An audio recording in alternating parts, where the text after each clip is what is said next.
Em síntese, né, a gente fez algumas leituras, né, de um referencial teórico, então observando aí, né, Duarte, 98, né, Miranda, 2009, né, Giacomelli e Bellinazzo, 2006, que discutem, então, a importância da cultura para o desenvolvimento regional. Então, aliado a esses autores, né, a gente fez também algumas leituras, o próprio de Labrida, né, que apresentou o artigo anteriormente, né, que faz essa discussão, o professor Walter também, né, que faz a discussão também sobre o capital social, inclui esses elementos, né, na importância do desenvolvimento, dentre eles a discussão da cultura. A gente desenvolveu esse artigo, então, pensando na discussão feita pelos esses autores, qual seria, né, a percepção dos gestores das políticas públicas, tendo em vista que essa discussão mais teórica sobre, né, a importância da cultura para o desenvolvimento, ela está mais no campo acadêmico, né, e a gente não tem percebido, pelo menos, né, esse pesquisador não percebeu, né, essa discussão nas prefeituras ou no meio, né, onde se desenvolvem as políticas públicas de cultura. Então surgiu, né, o objeto dessa pesquisa, que era a gente fazer uma investigação para saber qual que é a percepção, né, dos gestores públicos, né, sobre, né, cultura e desenvolvimento regional, né, patrimônio cultural e desenvolvimento, né. Então, o objetivo geral dessa pesquisa seria analisar a percepção dos gestores culturais dos 14 municípios que fazem parte do Programa Territórios da Cidadania do Planalto Norte, sobre cultura e desenvolvimento, patrimônio cultural e desenvolvimento regional, né, pegando esse duplo viés aí, e a gente então fez uma investigação aí com esses gestores dos 14 municípios aí que fazem parte desse território. Então, os objetivos específicos, né, desdobrando aquele geral, né, fez desdobramento ali, identificar qual é a percepção dos gestores culturais sobre cultura e desenvolvimento, para tentar identificar, junto a esses gestores, como é a percepção deles referente a essa questão, e identificar qual é a percepção dos gestores culturais sobre patrimônio cultural e desenvolvimento regional, envolvendo a questão, da cultura e patrimônio cultural. A metodologia, né, não vou me estender aqui, é a pesquisa qualitativa, né, descritiva, onde a gente trabalhou com questionários, né, e fez, então, a entrevista através de questionários a 14 gestores, né, representando esses 14 municípios que fazem parte do território da cidadania. As perguntas, né, que foram utilizadas, né, então, a percepção dos gestores, a questão da globalização está colocada ali, a preservação do patrimônio cultural e a sua importância para o desenvolvimento regional, e aí a existência de instrumentos que mensuram uma avaliação, né, que fazem uma avaliação dos retornos dos investimentos em políticas públicas, qual é o retorno que isso traz economicamente falando, né. Então, sobre os resultados da pesquisa, tem uma série de discussões, né, que são os resultados da pesquisa, a gente tentou compilar alguma coisa aqui. Então, sobre a primeira pergunta, né, quando perguntar sobre a percepção, sobre qual a existência entre cultura e desenvolvimento regional, os gestores das políticas públicas de cultura dividem suas opiniões. Para um primeiro grupo, existe um alinhamento tênue entre desenvolvimento regional e cultura. Quer dizer, tem uma percepção que podem ajudar, mas podem atrapalhar, porque às vezes o desenvolvimento não leva em consideração a cultura, e às vezes se utiliza da cultura, assim, devolver para esse setor, né, a questão que foi falada hoje de manhã tão claramente aqui, que são dos recursos, investimentos, né. E esses gestores acreditam que o desenvolvimento deve ser pensado de forma a buscar preservar a cultura local e regional, ou seja, tem a preocupação que o desenvolvimento, o progresso, né, pode acabar, né, atrapalhando, né, a questão da preservação do patrimônio cultural de uma região.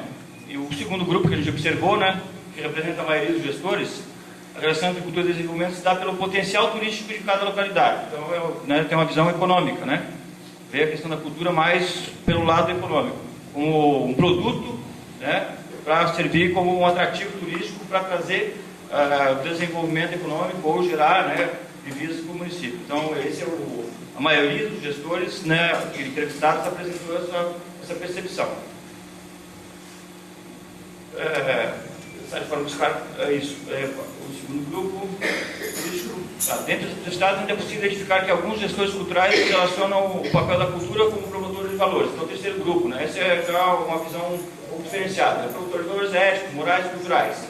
E o último grupo compreende a relação da cultura com o desenvolvimento, deve ser considerado como uma estratégia que compreende relações, convergências, conflitos e justaposições que resultam em dinâmicas estabelecidas pela cultura com outras dimensões societárias, particularmente aquelas que vinculam de forma estreita e intensa com as práticas econômicas. A última parte já fala, né, dos gestores, né? Então, uma visão mais elaborada, né, da questão de cultura. Mas a essa pergunta, em tese, né, a visão predominante aqui é ainda a visão econômica, né, sobre o papel da cultura em relação ao desenvolvimento. A segunda pergunta, então, feita aos gestores, né, foi se identificar os efeitos do processo de globalização sobre a cultura local e regional. Então, os autores que eu citei ali, né, se fala muito hoje sobre a questão de mundialização, globalização, territorialização, por vários termos, né, por várias concepções, por vários autores.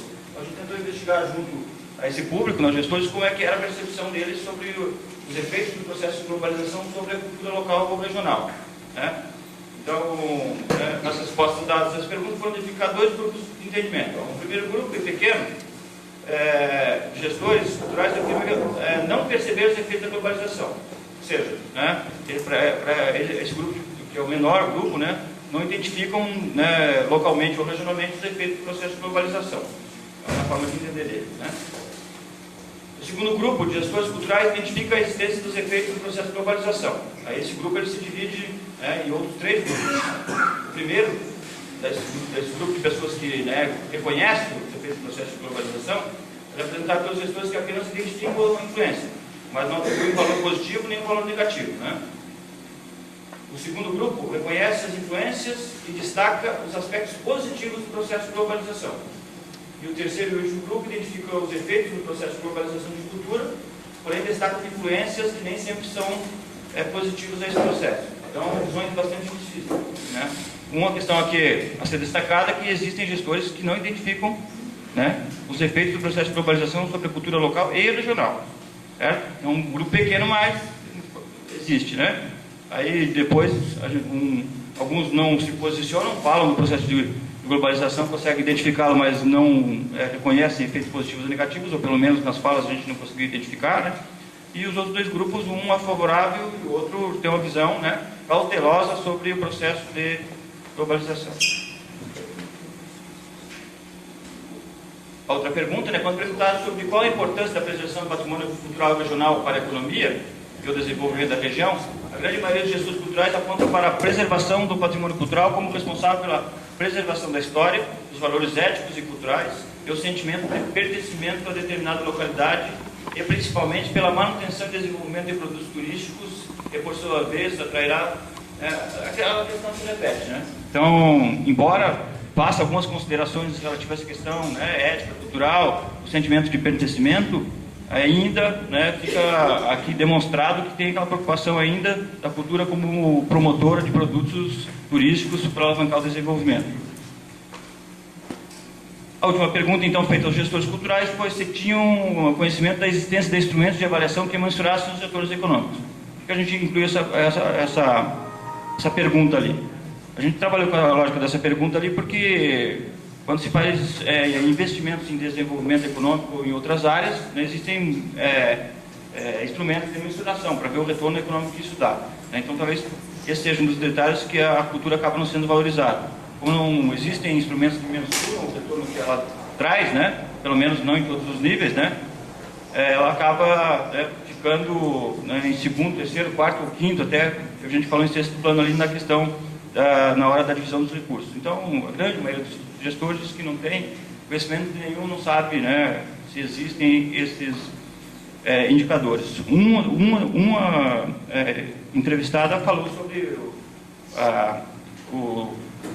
o Ministério da Cultura, né, desenvolveu recentemente algum trabalho onde faz algumas averiguações sobre a questão. Tem alguns também indicadores que levam em consideração e demonstram que em nível nacional a economia, né, ela é movimentada por 8% pelo item cultura. Então são dados atuais, então 8% na economia brasileira é um valor significativo e que certamente, né, deveria ser levado em consideração, mas a maioria dos gestores desconhecem.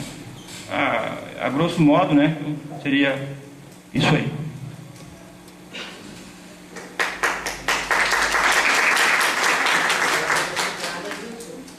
Obrigada, Dilson. Foi britânico também. Vamos passar, então. O Antônio Dias Mafra chegou? Não? Então, vamos passar ao próximo trabalho da Viviane Bueno.